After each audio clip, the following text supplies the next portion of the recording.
sekalian, kalau ada satu kata yang sering disebut-sebut oleh orang-orang beragama, selain kata Tuhan adalah kata bertobat. Tahukah saudara apa yang dimaksud dengan bertobat menurut Injil? Menurut perjanjian baru, menurut Tuhan Yesus Kristus. Bertobat dari perbuatan yang salah dan bertobat dari cara hidup yang salah itu berbeda. Bertobat dari perbuatan yang salah dan bertobat dari cara hidup yang salah itu berbeda. Perbuatan yang salah bisa menunjuk satu atau beberapa perbuatan yang dinilai melanggar hukum, melanggar norma atau tatanan. Tetapi cara hidup yang salah itu menunjuk seluruh cara memandang hidup. Filosofi yang tidak sesuai dengan Injil. Tidak sesuai dengan ajaran Tuhan Yesus Kristus. Jadi pertobatan dari cara hidup yang salah ini menyangkut pola berpikir dan sikap hati. Inilah pertobatan yang sejati, saudara. Pertobatan yang sejati terfokus pada perubahan pola berpikir dan sikap hati. Dalam bahasa Yunani untuk kata bertobat ini adalah metanoia, yang artinya perubahan pikiran. Untuk perjanjian lama dalam bahasa Ibrani, untuk kata bertobat itu syub, artinya berbalik. Selain ada kata lagi yang juga bisa berarti bertobat, yaitu nakam. Tetapi biasanya yang menonjol itu syub, berbalik. Dulu kalau saya berceramah atau berkhotbah atau mengajar di sekolah Alkitab dan menjelaskan mengenai pertobatan, asal-usul kata atau etimologi kata bertobat ini saya sebut. Tetapi tidak saya jelaskan secara rinci, karena memang waktu itu saya belum memahami seperti yang saya pahami hari ini. Syub itu berbalik. Tetapi dalam perjanjian baru kata bertobat itu metanoia, yang artinya perubahan pikiran. Syub berbalik. Kalau orang Israel berbalik atau bertobat kepada Tuhan, itu artinya mereka kembali kepada Taurat. Sesekali bangsa itu bertindak tidak setia kepada Yahweh.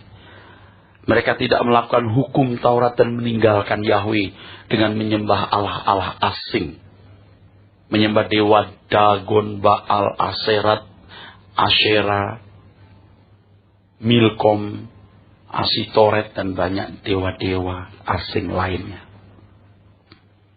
Ketika Tuhan memanggil mereka untuk bertobat, nusyub, mereka kembali ke Taurat dan mereka kembali menyembah Yahweh. Itu bertobat. Bertobat menurut atau sesuai dengan kehidupan bangsa Israel. Pertobatan seperti ini juga ada di dalam kehidupan orang-orang beragama pada umumnya. Pertobatan seperti ini juga dimiliki oleh agama-agama pada umumnya. Saudaraku, dari penjudi kemudian tidak berjudi, mereka mengenal itu. Dari suka pergi ke tempat prostitusi, pelacuran, mereka berhenti. Itu bertobat. Dari seorang pembunuh masuk penjara, dilayani rohaniwan, bertobat. Syub, berbalik. Tetapi belum tentu mereka mengalami yang namanya metanoia. Walaupun tentu, saudaraku sekalian, perubahan kelakuan atau perbuatan itu juga bisa berdampak pada sikap hati dan pola berpikir.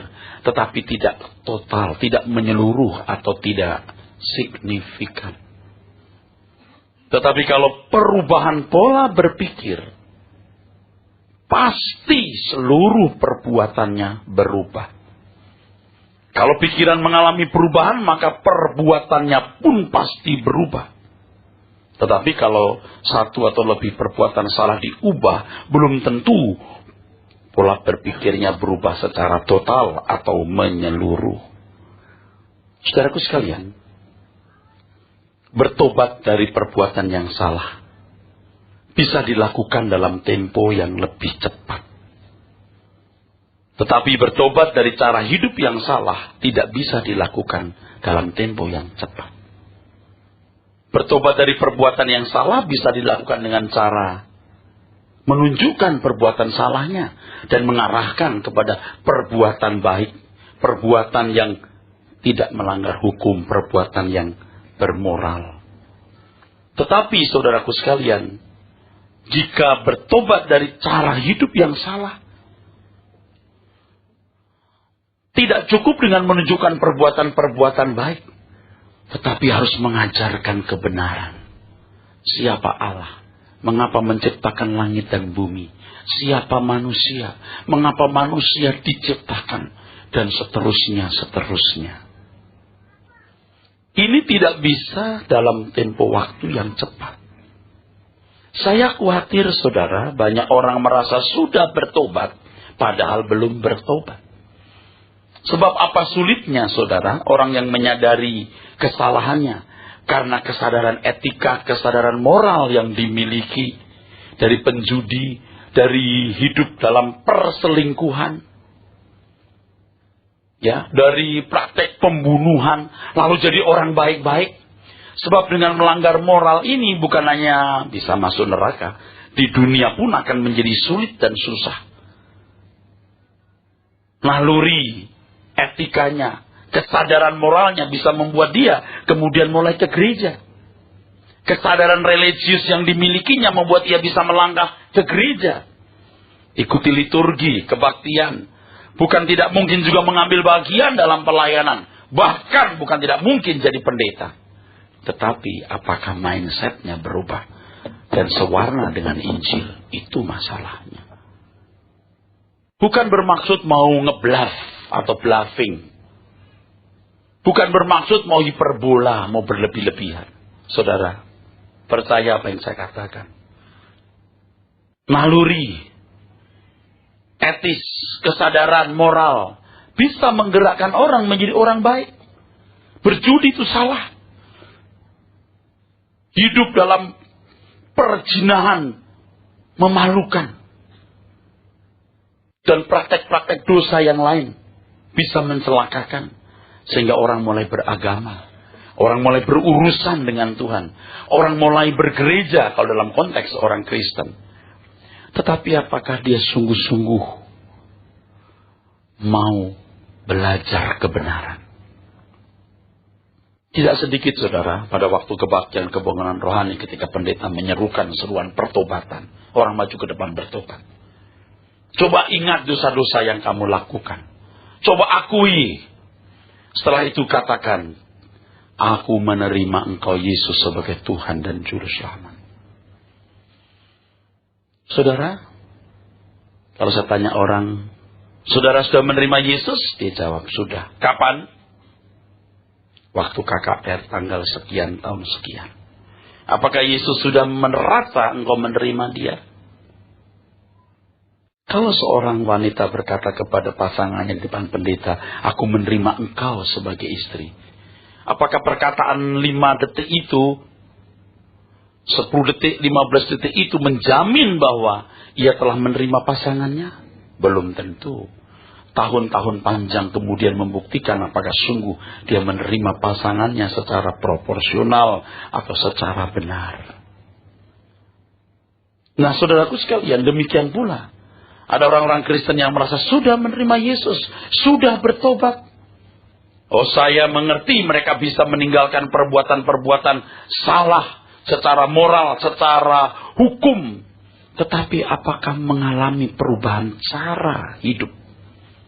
Perubahan cara hidup yang menyangkut perubahan pola berpikir, sikap hati, dan seluruh filosofinya. Sebab anak Tuhan yang benar itu sungguh-sungguh mengalami apa yang disebut metanoia. perubahan pikiran. Lalu terus mengalami pembaharuan pikiran, metamorfose. Roma 12 ayat yang kedua itu. Baru betul-betul menjadi paranoia. Nah, kata paranoia memang negatif. Konotasi atau tekanannya. Bila dalam lingkungan psikologi atau ilmu jiwa. Tetapi dalam kehidupan orang Kristen, paranoia itu baik. Sebab memang kita harus memiliki penyimpangan pikiran. Paranoia, penyimpangan pikiran. Pola berpikir duniawi kita itu dirubah lewat pembaharuan pikiran oleh firman sampai paranoia. Perubahan pikiran ini, saudaraku sekalian, akan mengakibatkan kelahiran baru. Dan sekarang saya memahami bahwa kelahiran baru itu misteri. Misteri, tidak seorang bisa mengaku saya sudah lahir baru. Kapan dia lahir baru? Kalau dulu di sekolah Alkitab, mahasiswa yang baru masuk selalu ditanya, apakah Anda sudah lahir baru? Biasanya dijawab, sudah. Tahun berapa? Kapan? Ketika saya SMA kelas 3, Pak, ikut KKR di daerah, kemudian dilayani oleh hamba Tuhan ini atau hamba Tuhan itu, dan saya lahir baru. Dulu saya setuju, ini sudah lahir baru. Sekarang tidak. Lahir baru itu misteri. Kapan seseorang sungguh-sungguh mengalami kelahiran baru? Tidak seorang pun tahu kecuali Tuhan. Dan pada akhirnya memang buah-buah pertobatan, buah-buah roh akan dialami, akan dimiliki seseorang yang menunjukkan bahwa dia sungguh-sungguh telah lahir baru. Buah-buah roh itu bukan saja menjadi orang baik. Kalau hanya menjadi orang baik, banyak orang-orang non-Kristen juga baik, bahkan kelihatan jauh lebih baik. Tapi buah-buah roh adalah kehidupan yang dikendalikan oleh rohnya. Bukan Roh Kudus loh, rohnya. Nismat Hayim. Roh dari Allah yang ditaruh dalam diri kita mengendalikan kehidupan oleh tuntunan Roh Kudus. Nah, yang satu ini saya mesti menjelaskan ulang nanti lain waktu. Tapi sekarang kita harus memfokuskan pada hal pertobatan ini, saudara. Di dalam Yohanes pasal 8 ayat 31-32.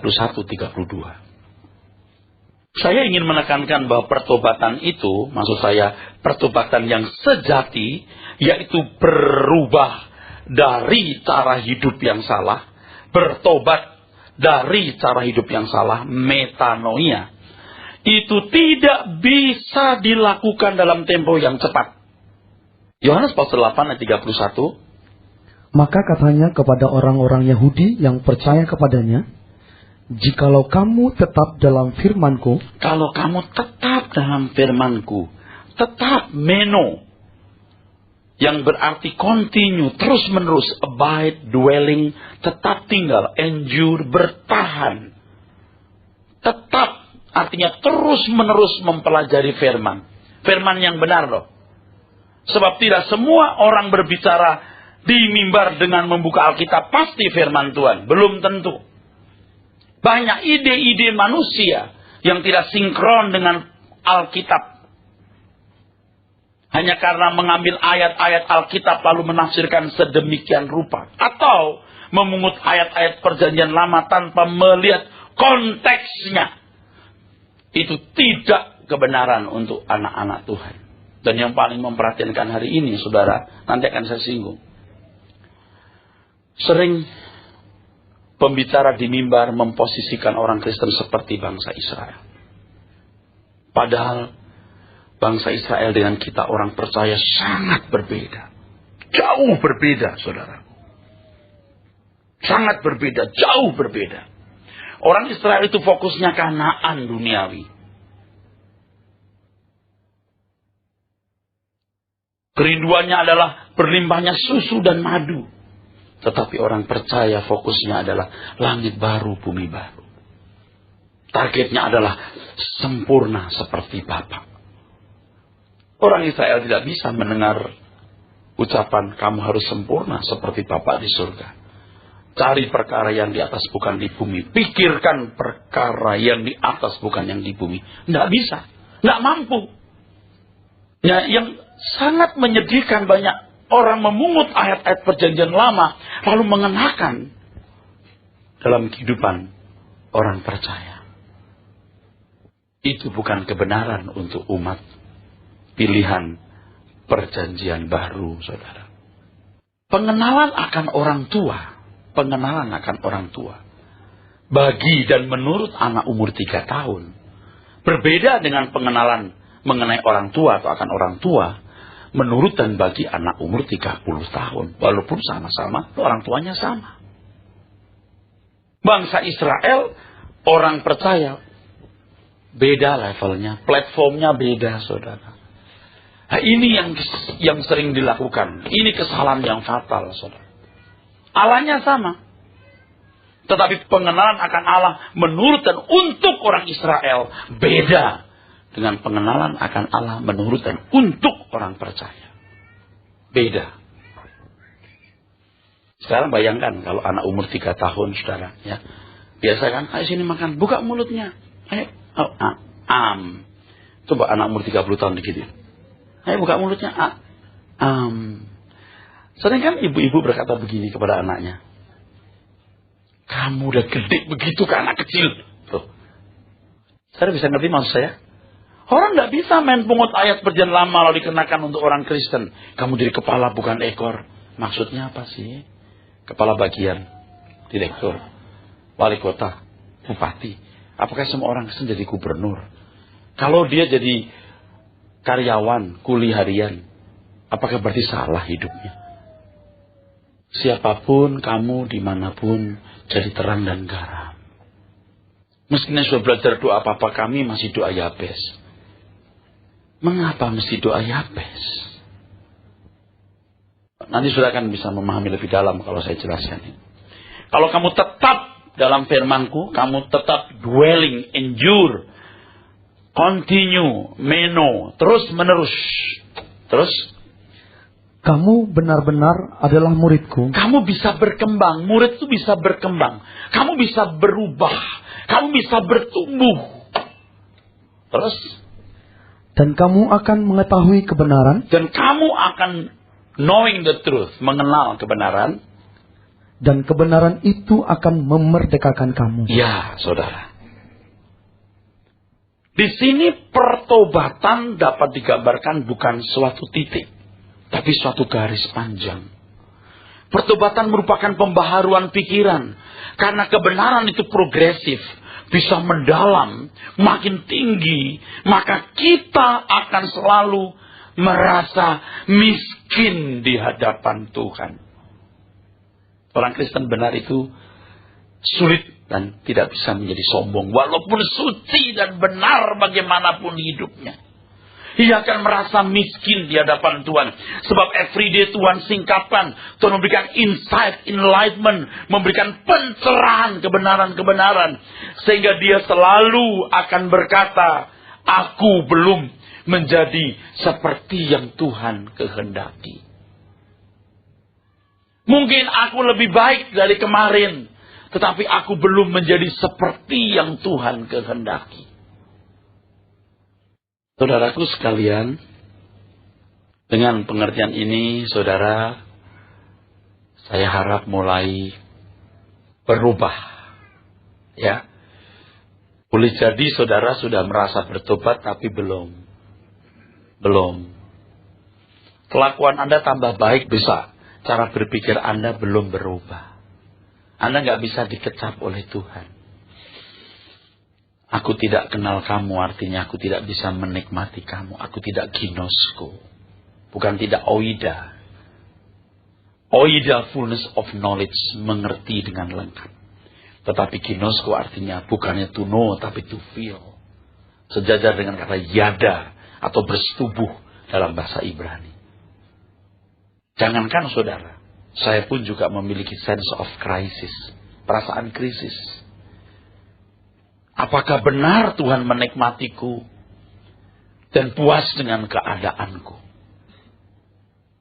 Jadi bukan tidak mungkin ya saudara, orang ke gereja ya, kadang-kadang malah moralnya juga sudah baik. Dorongan, sifat keagamaannya membuat ia membela gereja, membela pendeta, membela kekristenan. Tapi tidak mengakar dalam kebenaran. Orang-orang baik seperti ini Dibidik oleh para rohaniwan menjadi majelisnya. Dibidik oleh rohaniwan menjadi aktivis. Bahkan kadang-kadang setelah jadi aktivis malah nggak tekun baca Alkitab. Ketika jadi jemaat bawa Alkitab dicatetin khotbahnya. Begitu jadi aktivis enggak. Malah ambles. Rusak. Saya ngomong ini bukan nggak ada faktanya, saudara. Ketika belum jadi aktivis itu duduk manis mendengar firman. Begitu jadi aktivis malah nggak duduk manis. Udah rasa lulus sekali. Nah, ini konyol, saudara. Mengerikan. Nah, sekarang saya teruskan. Sekarang lebih rumit. Sekarang penjelasan saya menjadi lebih rumit. Saudara siap perhatikan. Ternyata dalam mengajarkan kebenaran, Tuhan Yesus hanya memberi landasan atau inti kebenaran itu. Landasan atau inti kebenaran itu. Atau saya menggunakan kalimat petunjuk awal. Petunjuk awal. Bapak Ibu renungkan ini karena mungkin saudara belum pernah mendengar ini, paparan ini. Kehidupan yang begitu luas, masalah yang begitu kompleks, dan kebenaran yang tidak terbatas. Bagaimana mungkin cukup tertulis dalam keempat Injil dan tertuang dalam lembar-lembar kertas yang terbatas ini? Bagaimana ajaran Tuhan Yesus yang tertulis dalam keempat Injil dan tertuang dalam beberapa lembar kertas dapat menampung secara lengkap seluruh kebenaran? Saudara mungkin berkata, kalau begitu Alkitab kurang, Pak. Enggak, Alkitab cukup. Tapi mengapa dikatakan sebagai petunjuk awal? Iya, petunjuk awal ini untuk kerangka berpikir yang lebih mudah saudara pahami nanti. Lalu kalau saya katakan landasan atau inti kebenaran, lebih tepat sebenarnya. Ingatkah saudara dengan pernyataan Tuhan Yesus kepada murid-muridnya? Banyak hal yang saya mau katakan kepadamu, tetapi sekarang kamu belum bisa menerimanya. Jika Roh Kudus datang, turun, Dia akan mengajarkan segala kebenaran kepadamu. Jadi ketika Tuhan Yesus mengajar, ada banyak hal yang belum diajarkan. Dan Roh Kudus akan menuntun orang percaya untuk mengerti segala kebenaran. Nah, untuk membantu penjelasan ini, kita buka Yohanes 21 ayat yang ke-25. Masih banyak hal-hal lain lagi yang diperbuat oleh Yesus. Tetapi jikalau semuanya itu harus dituliskan satu persatu, maka agaknya dunia ini tidak dapat memuat semua kitab yang harus ditulis itu. Itu kan lebay ini ya. Ini lebay bener gini. Ini apa sih? Mosok dunia tidak cukup menampung semua kitab yang menulis tentang apa yang dilakukan Tuhan Yesus. Lebay. Dulu saya pikir ini mah berlebihan dah. Coba baca. Masih banyak hal-hal lain lagi yang diperbuat oleh Yesus. Tetapi jikalau semuanya itu harus dituliskan satu persatu, jika semuanya harus dituliskan satu persatu, maka agaknya dunia ini tidak dapat memuat semua kitab yang harus ditulis itu. Jadi perpustakaan terbesar tidak bisa menampung. Maksud perpustakaan bukan 1, 2, 3 ruangan. Seluruh dunia ini dipenuhi buku, tidak cukup. Betul tidak? Betul kan maksudnya? Lah lebih benar. Nah, kebenaran itu tidak terbatas. Apalagi dengan sepertiga dari tebalnya buku ini, kitab Perjanjian Baru. Mana bisa menampung semua kebenaran. Hidup ini luas. Kehidupan ini luas. Masalah itu kompleks. Kebenaran itu tidak terbatas. Bagaimana ajaran Tuhan Yesus yang tertulis dalam keempat Injil dan tertuang dalam beberapa lembar kertas dapat menampung secara lengkap dan menyeluruh. Oleh sebab itu, tadi saya katakan semua yang diajarkan Tuhan Yesus itu petunjuk awal. Landasan inti dari kebenaran. Saudara kalau membaca kitab Lukas ya, isinya cerita Markus isinya cerita. Kalau Matius separuh cerita, separuh ucapan Tuhan Yesus. Kalau Yohanes betul 70%, 65% itu isinya pengajaran. Lalu apa yang bisa didapat dari 4 Injil yang ringkas itu? Tetapi itu hebatnya Tuhan Yesus. Hebatnya Tuhan semesta alam yang menulis Alkitab, yang oleh proses kanonisasi oleh bapak-bapak gereja kita, lalu memutuskan ini sumber kebenaran. Matius, Markus, Lukas, Yohanes, Kisah Rasul, dan beberapa tulisan rasul-rasul. Itu semua ternyata bisa menjadi landasan kebenaran. Memuat inti kebenaran atau petunjuk awal. Nah, kalau landasan ini, inti kebenaran ini, petunjuk awal ini tidak dipahami, stop, selesai.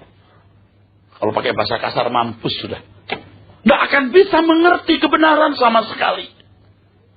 Yang dibutuhkan ini 2 hal. Yang pertama, Roh Kudus yang memimpin. Ini nggak perlu kita persoalkan. Yohanes 14:17, Yohanes 15:26, Yohanes 16:8. Roh Kuduslah yang menuntun orang percaya mengenal kebenaran lengkap dan utuh. Oke, ini nggak usah saya persoalkan. Anda bisa membaca dalam Alkitab. Tapi yang kedua yang saya mau persoalkan, orang percaya untuk mengenal kebenaran itu harus memiliki kapasitas. Kapasitas. Di sini free will atau kehendak bebas manusia bermain dan menentukan. Matius pasal 7 ayat yang ke-6. Jangan kamu memberikan barang yang kudus kepada anjing, dan jangan kamu melemparkan mutiaramu kepada babi, supaya jangan diinjak-injaknya dengan kakinya, lalu ia berbalik mengoyak kamu. Ini rumus yang Tuhan buat. Barang yang kudus itu sesuatu yang mulia pasti. Jangan diberikan kepada anjing atau mutiaramu kepada babi. Saudara sekalian yang kekasih, maksud pernyataan ini adalah bahwa yang patut menerima kebenaran adalah mereka yang bisa dan mau diajak menjadi manusia. Yang mau menjadi manusia, manusia yang berkualitas seperti yang dikehendaki oleh Tuhan. Berkali-kali saya mengatakan bahwa keselamatan itu usaha Tuhan mengembalikan manusia kepada rancangannya. Keselamatan itu bukan terhindar dari neraka dan diperkenankan masuk surga. Itu buah keselamatan. Keselamatan itu sendiri adalah usaha Tuhan mengembalikan manusia kepada rancangannya. Dan manusia yang mau dijadikan manusia, ini bukan babi atau anjing. Tapi mari kita lihat konteksnya. Ayat 4 dan 6. 4, 5 dibaca. Jadi ayat yang keempat. Bagaimanakah engkau dapat berkata kepada saudaramu, biarlah aku mengeluarkan selumbar itu dari matamu, padahal ada balok di dalam matamu. Hai orang munafik, keluarkanlah dahulu balok dari matamu, maka engkau akan melihat dengan jelas untuk mengeluarkan selumbar itu dari mata saudaramu. Ada balok di matamu, kamu tidak lihat selumbar di mata orang. Tuhan berbicara ini kepada orang-orang Yahudi, khususnya ke tokoh-tokoh agama. Ya, pemimpin buta menuntun orang buta jatuh. Balokmu disingkirkan dulu, baru kamu akan melihat. Saudara, mata itu pelita tubuh. Kalau matamu sudah tertutup oleh balok, kamu tidak bisa lihat. Matius pasal yang ke-6, ayat 22. Saya sudah katakan, saya bicara hal yang makin rumit. Saya mohon diperhatikan. Mata adalah pelita tubuh. Jika matamu baik, teranglah seluruh tubuhmu. Terus? Jika matamu jahat, gelaplah seluruh tubuhmu. Jadi jika terang yang ada padamu gelap, betapa gelapnya kegelapan itu. Nah, mata itu pengertian. Mata kita ini pengertian, saudara. Jadi pengertian kita harus benar, supaya terang hidup kita. Mata kita ini pengertian. Pengertiannya harus benar supaya kita selamat. Kenapa mata sampai bisa menjadi buta?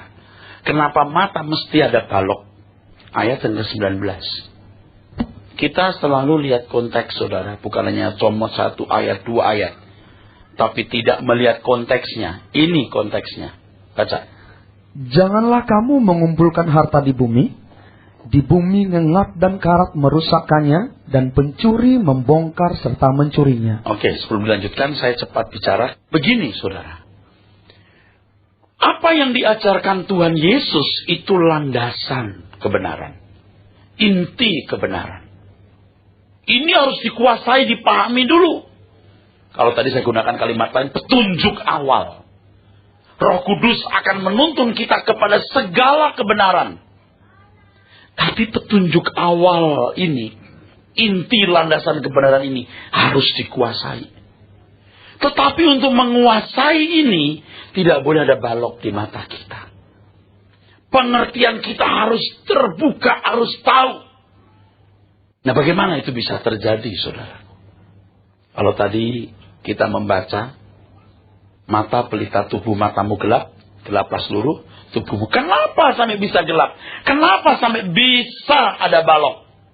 Nah, ayat 19 tadi, kumpulkan harta di surga, bukan di bumi. Pasti ini bukan kebetulan. Terus, baca. Tetapi kumpulkanlah bagimu harta di sorga ngengat dan karat tidak merusakkannya, dan pencuri tidak membongkar serta mencurinya.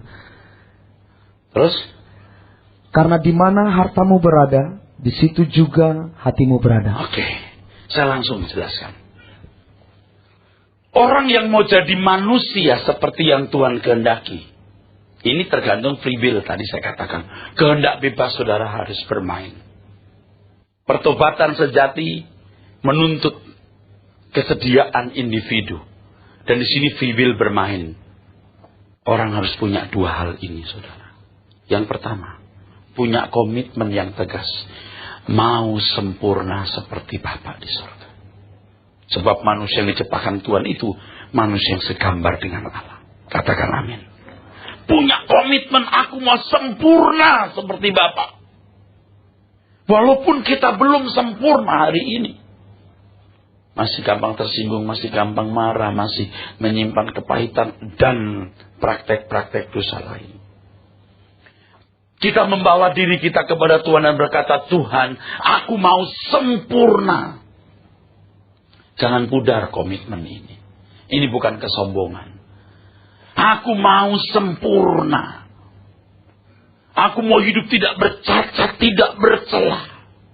Itu yang pertama. Yang kedua, harus menerima bahwa hidup di dunia ini hanya persiapan untuk mewarisi kerajaan surga. Hati tidak boleh terikat dengan dunia ini. Dan ini yang paling jahat, saudara. Ke gereja, mau. Jadi orang baik, bisa. Jadi majelis, bisa. Aktivis, mau. Jadi pendeta, mau. Tetapi untuk asal dan makanan pakaian cukup, tidak bisa. Untuk tidak matre, tidak bisa. Ini masalahnya. Balok. Kebutaan karena percintaan dunia. Lukas 14:33. Makanya ada orang yang sampai mati tidak pernah bertobat, saudara. Oh, dulu dia penjudi, sekarang tidak berjudi. Dia sudah bertobat, Pak. Oh iya. Tapi bukan pertobatan seperti itu yang dimaksud oleh kitab Injil. Saudara tahu ketika Injil diberitakan, bertobatlah kamu, kerajaan surga sudah dekat. Anda pikir orang Yahudi itu jahat? Oh enggak. Mereka sedang giat-giatnya mempelajari Taurat. Ada banyak sinagog-sinagog. Anak-anak kecil pun diajari Talmud. Mereka harus jadi orang-orang yang berakhlak, bermoral. Syariat agamanya kuat. Lalu kenapa kau dikatakan bertobatlah kamu? Dan sebelum seruan bertobat itu datang dari mulut Yesus, harus muncul dulu Yohanes Pembaptis. Mengatakan, aku mempersiapkan jalan bagi Tuhan. Apanya yang dipersiapkan? Yang dipersiapkan itu cara berpikirnya. Ini mesti orang tahu. Yohanes Pembaptis itu anak imam, saudara. Tapi tidak hidup sebagai anak imam. Bukan hanya moderat, kontroversi. Dari Padang. Dia pakai jubah kulit, betul? Makan madu hutan. Nyantrik. Dia merusak tatanan. Dia membuat tatanan itu dirusak dulu. Sebab Yesus akan datang dan mengatakan pertobatan bukan soal moral, cara berpikirmu. Datanglah kerajaanmu. Pemerintahan Allah hadir, bukan pemerintahan hukum. Nih, sampai di sini saya mau jelaskan kepada saudara. Firman Tuhan menurut orang Israel dan firman Tuhan menurut orang Kristen itu beda. Ini Israel sebelum zaman anugerah ya. Menurut orang Israel yang namanya firman Allah itu adalah Taurat, perintah Tuhan, satu. Isinya ada undang-undang sipil, undang-undang ibadah, ada dekalog. Yang kedua, firman Allah menurut orang Israel adalah pernyataan-pernyataan Tuhan lewat nabi-nabi. Tapi kalau orang Kristen tidak. Firman Allah menurut orang Kristen adalah Injil. Iman datang dari pendengaran oleh bukan firman Allah, firman Kristus. Injil itu adalah apa yang diajarkan Tuhan Yesus, apa yang dilakukan Tuhan Yesus, ya. Kisah Rasul, ini firman Allah, dan tuntunan Roh Kudus dalam hidup kita masing-masing itu firman Tuhan. Ini subjektif yang terakhir ini. Untuk seseorang tidak bisa dikenakan orang lain. Setiap orang harus mendengar suara Allah lewat Roh Kudus dalam dirinya. Yang panduannya tetap Alkitab. Kalau nggak ada panduan suka-suka orang nanti. Ini beda. Ini beda, saudara. Oke, kita teruskan. Demikian pula lah tiap-tiap orang di antara kamu yang tidak melepaskan dirinya dari segala miliknya. Iya, yang tidak melepaskan dirinya dari segala miliknya tidak dapat menjadi muridku. Nggak bisa berkembang. Nggak bisa berubah. Berubahnya cara berpikir. Kalau Yohanes Pembaptis berkata, siapkan jalan bagi Tuhan, bertobatlah, kerajaan Allah sudah dekat. Itu Yohanes Pembaptis ngomong. Tapi Tuhan Yesus juga pada awal pemberitaannya juga mengatakan, bertobatlah kamu, kerajaan Allah sudah dekat. Ini bukan sekedar soal moral, cara berpikirmu yang dirubah. Nah, di sini ada benturan, saudaraku. Kalau orang Yahudi bicara soal kerajaan itu berarti pemerintahan fisik, maka Yesus mau diangkat jadi raja lah. Ya, ketika mereka menyambut Yesus di Yerusalem, hosana, hosana, itu kan karena mereka mau menjadikan Yesus raja duniawi. Yesus itu bukan raja, dia raja, tapi raja versi Tuhan, bukan raja versi orang Yahudi. Nah, ini soal versi, saudara. Bertobat juga harus versi Tuhan, bukan versi agama-agama pada umumnya. Versi Injil bukan versi Perjanjian Lama. Bukan syuk, tapi metanoia. Dan mungkin banyak di antara saudara belum lahir baru. Ini menakutkan, saudara. Orang yang lahir baru itu fokusnya ketika ke kerajaan surga. Di mana hartamu, di situ hatimu berada. Makanya saya terus menstimulasi saudara. Sebagaimana ku datang sendiri, ku kan kembali sendiri lagi. Tuhan yang memberi, Tuhan yang mengambil. Terpujilah namamu Tuhan. Tiada yang dapat ku genggam, semuanya pasti ku lepaskan. Hanya Engkau Tuhan, kekasih abadi, menemani di jalan ini. Tak lama lagi ku kan memandang wajah-Mu, Tuhan Yesus kerinduanku. Semeja bersama di pesta anak domba, dalam kemuliaan Bapa, keagungan Sang Raja di kerajaan. Anda tidak akan bisa mengerti firman Tuhan kalau tidak melepaskan tidak segala ikatan. Anda nggak akan bisa ngerti. Masuk Pak, percaya saudara. Jadi kalau saya lihat hari ini ada banyak pembicara kalau kutip ayat perjanjian lama, kutip ini, kutip itu. Kacau benar. Sebab di pusaran kebenaran Injil, dia belum paham. Injil yang merupakan pusaran kebenaran, epicentrum kebenaran, landasan inti kebenaran, petunjuk awalnya belum dipahami. Bagaimana mau memahami perjanjian lama? Kalau orang memahami landasan inti kebenaran itu Injil, maka orang akan terbuka mengerti kenapa Allah menciptakan langit dan bumi. Siapa Allah, siapa manusia. Maka semua kebenaran yang ada dalam Alkitab terbuka. Kalau tidak, kacau, rusak semua. Mengerti saudara? Harus punya tekad, aku harus sempurna. Aku harus hidup tidak bercacat, tidak bercela. 1, 2. Aku hidup hanya mempersiapkan diri masuk langit baru dan bumi baru. Baru saudara bisa ngerti. Kalau anda bisa ngerti, saudaraku. Barang yang kudus bukan untuk anjing. Dan mutiara bukan untuk babi. Orang yang mau jadi manusia. Manusia yang dikehendaki oleh Allah. Amin. Itu maksudnya. Dan untuk itu harus ada pertaruhannya. Free will kita bermain. Yaitu aku mau sempurna. Aku mau tidak materialistis. Baru bisa.